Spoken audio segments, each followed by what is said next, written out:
Bonjour, nous sommes en Tsaweni pour vous parler exactement de la ville.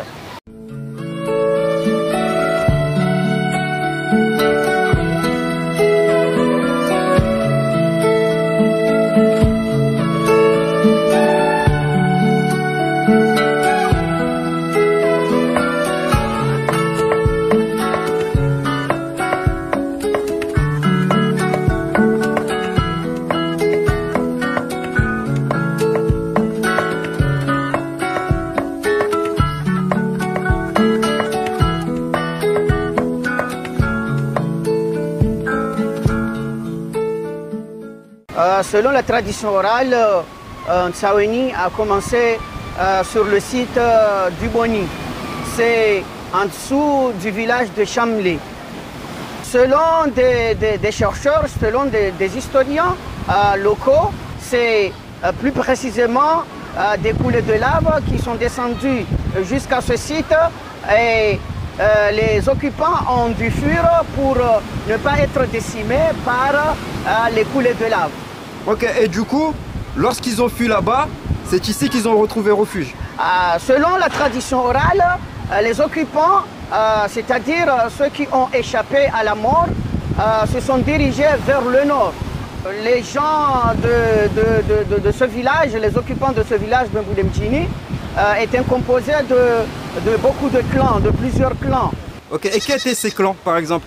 Le clan Mangani s'est dirigé vers ce site pour construire, pour défricher la zone et enfin se construire un nouveau habitat, un nouveau village. Et après avoir construit ce village, le clan Mangani a été rejoint par d'autres clans que j'ignore complètement. Ok. Et du coup, est-ce que tu peux nous faire visiter du coup ce nouveau village en tout cas en question? On peut marcher un peu.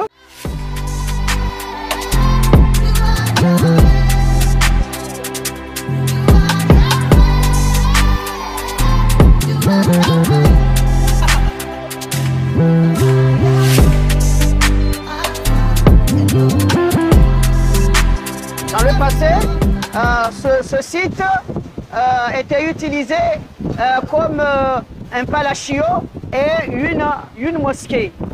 Mais avec le temps, les pêcheurs l'ont repris pour l'utiliser comme leur demeure. Voilà, pour préparer les fils, laisser leurs habits de métier.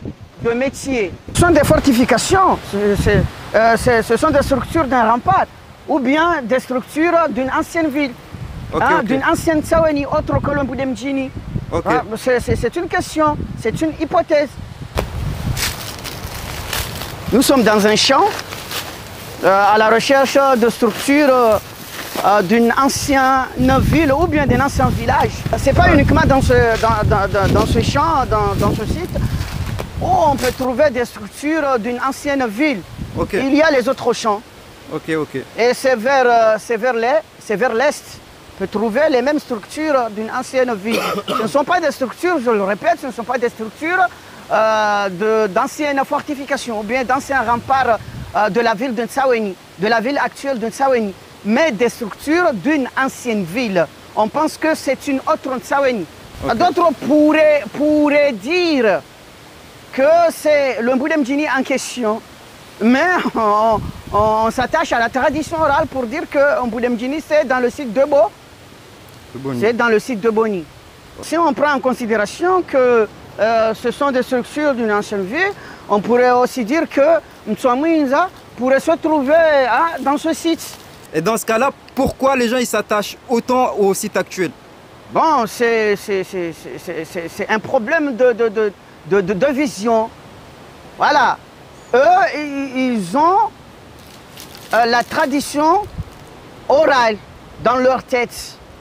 Véhiculée pendant plusieurs générations, pendant plusieurs siècles. Une tradition orale qui situe Mtswamuinza dans le Tsaweni d'aujourd'hui. Est-ce que du coup tu peux nous montrer le nouveau site de Mtswamuinza? Voilà, on peut retourner là où on est parti.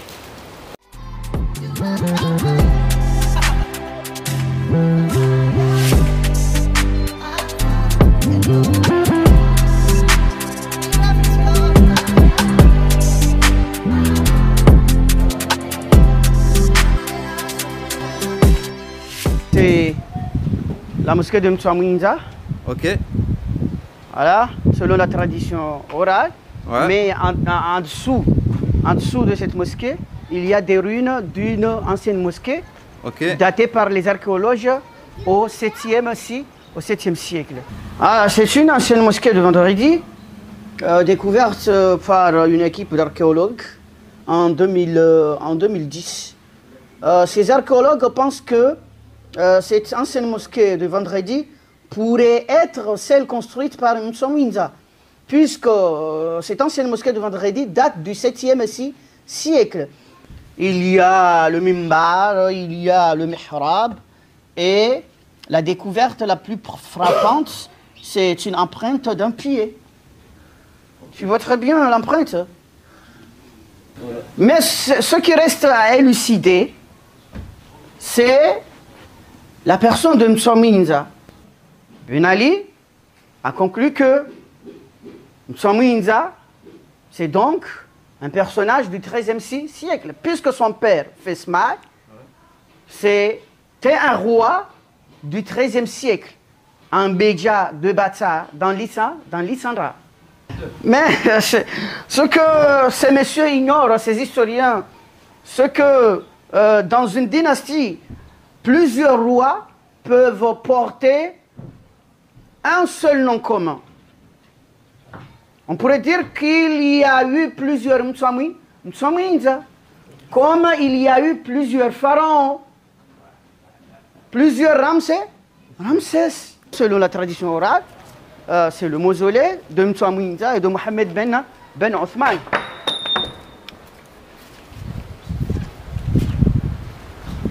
Nous avons des tombeaux attribués à Mtsamouinza et Mohammed ben Othman, selon la tradition orale. Ce tombeau, c'est celui de Mtsamouinza. Celui-ci, c'est pour Mohammed ben Othman. Toute hypothèse concernant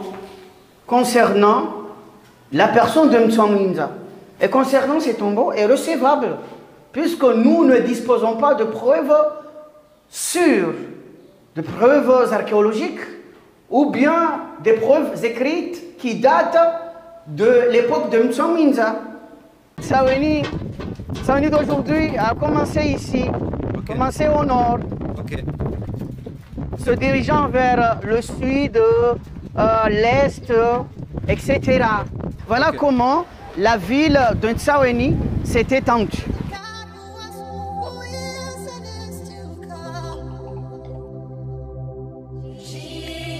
Ce petit cimetière, c'est pour la famille Iboukou.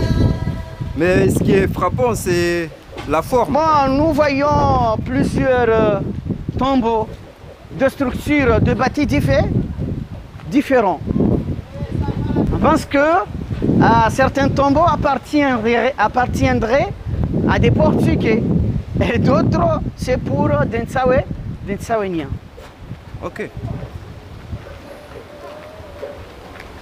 Donc dans la famille Lukuju, il y a des Portugais, en quelque sorte. Non, ce sont des étrangers. Ces étrangers, ces Portugais, auraient échoué à proximité. C'est à partir de là que les locaux ou les survivants parmi les morts, parmi les Portugais morts, auraient récupéré les corps pour les enterrer ici, là où on se trouve. Ok, est-ce que tu peux nous parler un peu de la mosquée qui est derrière nous, par exemple? Cette mosquée de Vendredi, c'est une récente mosquée. Elle a été construite au fur et à mesure de l'augmentation de la population tsawénienne. Mais l'ancienne mosquée de Vendredi, c'est la mosquée dite de Mtsamouinza. On a inauguré cette nouvelle mosquée de Vendredi en 1991.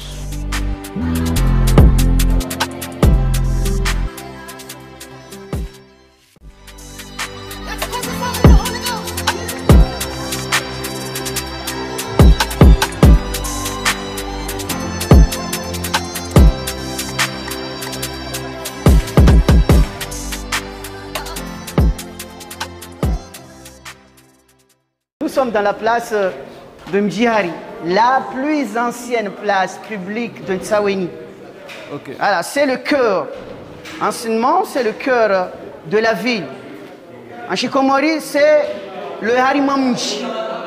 Ok. C'est pourquoi on le nomme, ou bien on l'a nommé, le Mjihari.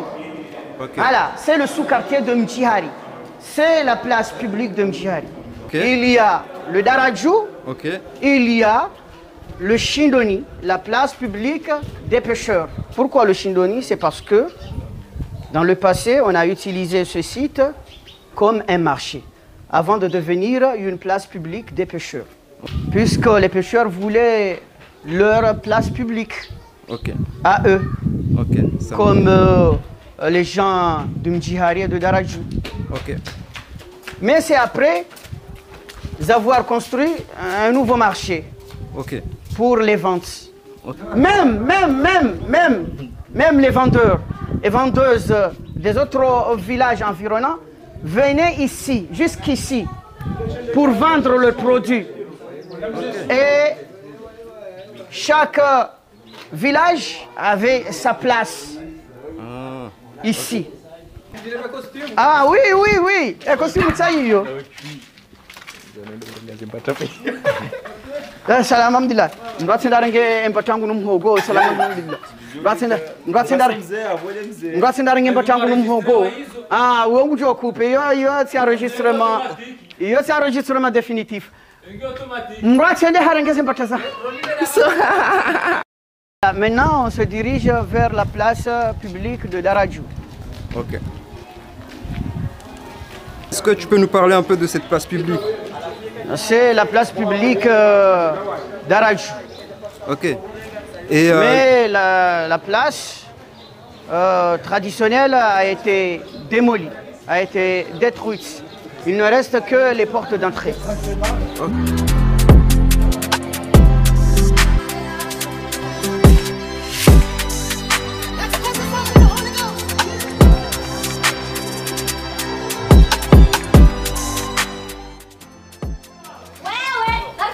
Voilà, nous avons ces murs parfaitement construits. ouais, et conservé. Il y a même des décorations de figures à l'aide de figures géométriques. Ok. Voilà, il y a ce triangle. Ok. On ignore sa signification. Ok. Là-dedans, il y en a d'autres. Il y a ces figures géométriques, toujours des triangles. 1, 2, 3 triangles qui se trouvent dans cette pièce. Est-ce que quelqu'un s'est déjà interrogé là-dessus, par exemple? Oui, comme moi. Ok, mais pour l'instant, il n'y a aucune idée. Voilà, il n'y a aucune étude scientifique sur ces décorations. On ne sait pas d'où, on connaît ni la signification ni l'origine. Ni la signification, ni l'origine. On a commencé notre reportage là où la ville a commencé. C'est-à-dire là où on a commencé à fonder l'actuel Ntsaweni. Nous finissons dans ce quartier de Darajou. Ok. Voilà. C'est le quartier de transition entre le grand Mrawajou et le grand Mrawambwani.